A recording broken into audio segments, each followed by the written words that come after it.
Hello दोस्तों, क्या आपका शोल्डर इतना ज़्यादा स्टिफ हो गया कि इसको मूव करना भी मुश्किल होता है और क्या आप अपना हाथ भी ऊपर नहीं उठा पाते हो?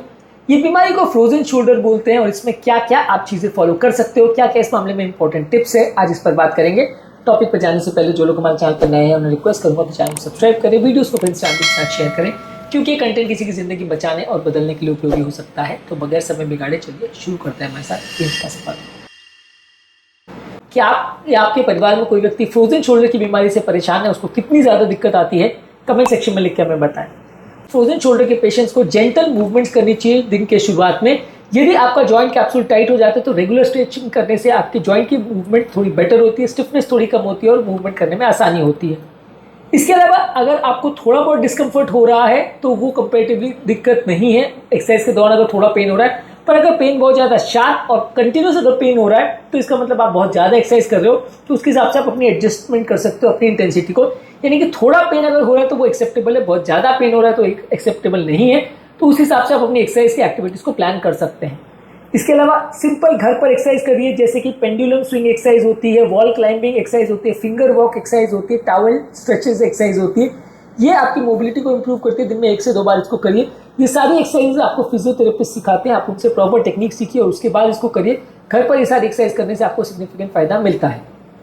इसके अलावा कोई भी एक्सरसाइज करने से पहले गर्म पानी से अगर उसकी सिकाई करें या हॉट वाटर बैग से अगर अपने मसल्स की सिकाई करें 10 से 15 मिनट तक, तो वो मसल्स को रिलैक्स करेगा, आपकी फ्लेक्सिबिलिटी को इंप्रूव करेगा और स्ट्रेचिंग की एक्सरसाइज को ज़्यादा इफेक्टिव बना देगा।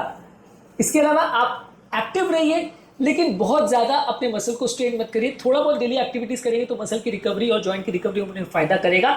बहुत ज़्यादा अग्रेसिव एक्सरसाइज करेंगे और सडन झटका अगर लगेगा तो आपको प्रॉब्लम होगी। और अगर हाथ को कंधे के ऊपर बहुत ज़्यादा बार उठाएंगे, ये मूवमेंट को रिपीट करेंगे तो भी प्रॉब्लम ज़्यादा होगी। एक्टिव रहिए, लेकिन शोल्डर को बहुत ज़्यादा ओवर स्ट्रेस या स्ट्रेन मत करिए, तो प्रॉब्लम बढ़ जाएगी। इसके अलावा प्रॉपर पोस्चर का ध्यान रखिए। प्रॉपर पीठ केवल आपको स्ट्रेट बैठना है, शोल्डर पर बहुत ज़्यादा प्रेशर नहीं पड़ना चाहिए। प्रॉपर पोस्चर में हर एक्टिविटी अगर आप शोल्डर की करोगे तो आपको ज़्यादा फायदा होगा। अब नॉर्मल पोस्चर्स अगर आप यूज़ करोगे तो फायदा नहीं होगा, शोल्डर में पेन ज़्यादा होगा। इसके अलावा जब आप सोते हैं तो अफेक्टेड आर्म के नीचे तकिया रखिए। अक्सर अगर आप अफेक्टेड आर्म के ऊपर अगर सो जाते हैं तो आपको अक्सर पेन ज़्यादा होता है। नाइट के टाइम पेन अक्सर काफ़ी शोल्डर वाले पेशेंट्स को होता है, तो दूसरे तरफ करवट करके अगर सोए तो ज़्यादा अच्छा है, या तो अफेक्टेड आर्म के ऊपर एक तकिया रखें उसके नीचे तो ज़्यादा अच्छा है। इसके अलावा कोई अगर अंडरलाइंग प्रॉब्लम है, जैसे डायबिटीज़ या थायराइड का प्रॉब्लम है, उसमें बेटर कंट्रोल करने से आपको फायदा मिलेगा, तो इसको आप प्रॉपरली फॉलो करिए। ज़्यादातर इस तरह के पेशेंट में प्रॉपर रिकवरी होने में फ्रोजन शोल्डर में लगभग 12 से 36 महीने यानी 1 से 3 साल का वक्त लग सकता है। फ्रोजन शोल्डर की प्रॉब्लम धीरे धीरे करके बढ़ती है, फिर धीरे धीरे करके वो कम होती है, तो इसमें थोड़ा पेशेंस आपको रखना पड़ेगा। अगर आप बहुत जल्दबाजी करोगे तो और उसके चक्कर में गलत लोगों से ट्रीटमेंट कराने की कोशिश करोगे तो कई बार नुकसान भी हो सकता है। इसके अलावा प्रॉपर मेडिसिन और पेन किलर्स को प्रॉपरली यूज़ करिए। इसमें कई तरह के पेन किलर्स आते हैं, कई तरह के स्टीरॉइड के इंजेक्शन आते हैं, इसका डॉक्टर्स लोग प्रयोग करते हैं। हर तरह की एक्सरसाइज को यूज़ करने से पहले डॉक्टर से प्रॉपरली डिस्कस करें और प्रॉपर थेरेपी उनसे लीजिए। इसके अलावा अगर आप रेगुलरली किसी प्रॉपर ट्रेन फिजियोथेरेपिस्ट के पास जाके प्रॉपर फिजियोथेरेपी कराते हैं तो इससे आपको ज़्यादा फायदा मिलेगा और खासकर मॉडरेट टू सीवियर केसेस में आपको ज़्यादा अच्छे रिजल्ट्स मिलेंगे। इसके अलावा कुछ लोग को ऐसा लगता है कि रेस्ट करने से ही खाली फायदा होगा, पर ऐसा जरूरी नहीं है। थोड़ा एक्सरसाइज करने से फ्रोजन शोल्डर के पेशेंट्स को फायदा मिलेगा। रेगुलरली अपने प्रोग्रेस को ट्रैक करते रहिए कि आपको कितना फायदा मिल रहा है, कितना रिजल्ट्स आ रहे हैं, कितना नहीं आ रहे। तो रेगुलरली अपनी एक्टिविटीज़ को ट्रैक करिए और फिर रिकवरी आ रही है कि नहीं आ रही है उसको ट्रैक करिए। ज़्यादातर रिकवरी के लिए पेशेंस की ज़्यादा ज़रूरत होती है। बहुत ज़्यादा अग्रेसिव इंटेंसिटी से आप एक्सरसाइज करोगे तो फायदे के बदले नुकसान होगा। रेगुलर पेशेंट से धीरे धीरे करके फिजियोथेरेपी करेंगे तो बिना अग्रेसिव इंटरवेंशन के भी आपको कई बार फायदा मिलता है, ऐसा स्टडीज ने शो किया है। पेन रिडक्शन कई बार हो जाता है तो लोग को लगता है कि रिकवरी पूरी आ गई, पर पेन रिडक्शन होना रिकवरी का कंप्लीट मार्कर है, ऐसा जरूरी नहीं है।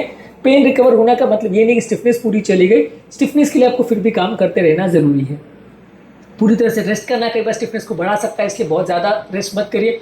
ओवर एग्रेसिव स्ट्रेचिंग करने से भी कई बार सूजन बढ़ सकती है, जिससे प्रॉब्लम हो सकती है। इसके अलावा अगर नाइट में किसी को पेन हो रहा है तो ज़्यादा ध्यान रखिए। नाइट में अगर पेन हो रहा है इसका मतलब एक्टिव सूजन का साइन है। नाइट के टाइम पेन हो रहा है इसका मतलब आपको अलग तरह से उसकी थेरेपी लेनी पड़ेगी और इन्फ्लेमेशन को कम करने पर वर्क करना पड़ेगा। इन्फ्लेमेशन को कम करने के लिए कौन सी डाइट फॉलो करनी है और क्या क्या चीज़ें करनी है उस पर ऑलरेडी हमने अलग वीडियोस किए हैं। फ्रोजन शोल्डर की प्रॉब्लम कई बार आपका पेन कम होने के बावजूद भी बढ़ती रहती है, तो इसलिए स्टिफनेस अगर आपको चालू हो गई तो उस पर ध्यान रखना है। अक्सर ये प्रॉब्लम दूसरे कंधे पर भी चली जाती है, खासकर जिनको डायबिटीज और हाइपोथायराइडिज्म का प्रॉब्लम है, तो वहाँ पे आपको ज़्यादा ध्यान रखना है। कई बार लोग को मूवमेंट करने से डर होता है, जिसे काइनेसोफोबिया बोलते हैं, जिसकी वजह से अक्सर रिकवरी और डिले हो जाती है। लोग डर के मारे और मूवमेंट नहीं करते, जिससे और प्रॉब्लम बढ़ जाती है। तो थोड़ा बहुत मूवमेंट आपको करते रहना है। कई बार कुछ लोग पेन में अगर थोड़ा बहुत अगर वर्सनिंग हो जाता है तो उसको ऐसा लगता है कि वो प्रॉपर रिकवरी नहीं हो रही है, पेन बढ़ गया, इसका मतलब सही तरह से काम नहीं हो रहा है, उसको अबैंडन कर देते तो वो भी गलत है। कई बार पेन थोड़ा बहुत टाइम बढ़ सकता है, थोड़ा बहुत टेम्परेरी वर्सन कर सकता है, बाद में भी ठीक हो सकता है। अगर थोड़ा बहुत बिगड़ रहा है तो वो खराब साइन नहीं है, वो कई बार ऐसा साइन हो सकता है कि टेम्परेरी वर्सनिंग हो सकती है, बाद में रिकवरी हो जाए, ऐसा भी हो सकता है। इसलिए अपनी फिजियोथेरेपी को बीच में बंद मत रखिए, क्योंकि वही सबसे बेस्ट तरीका है आपके पेन को इम्प्रूव करने के लिए। अक्सर ये फ्रोजन शोल्डर की प्रॉब्लम काफ़ी केस में सेल्फ लिमिटिंग होती है, धीरे धीरे करके कम भी हो जाती है अगर प्रॉपर फिजियोथेरेपी रखें और प्रॉपर ध्यान रखें। लेकिन इसके लिए ज़रूरी है कि प्रॉपर आप उसका ध्यान रखें, यदि प्रॉपर ध्यान नहीं रखेंगे तो प्रॉब्लम बढ़ जाएगी। आज के टॉपिक में हमने बात करी कि फ्रोजन शोल्डर वाले पेशेंट को कौन कौन से इंपॉर्टेंट टिप्स या सलाह फॉलो करनी चाहिए। उम्मीद करूंगा कि आज के टॉपिक में कुछ नई बातें जानने को मिली होगी। जो लोग हमारे चैनल पर नए हैं, मैं रिक्वेस्ट करूंगा कि चैनल को सब्सक्राइब करें, वीडियोस को फ्रेंड्स फैमिली के साथ शेयर करें, क्योंकि कंटेंट किसी की जिंदगी बचाने और बदलने के लिए उपयोगी हो सकता है। आपके कमेंट्स हमें जानने में मदद करते हैं कि आपको हमारा कंटेंट कैसा लग रहा है, प्लस हमारे लिए मोटिवेशन और इंस्पिरेशन का काम करते हैं। इसलिए वीडियोस को देखते रहिए, शेयर करते रहिए और हेल्थ की सफर में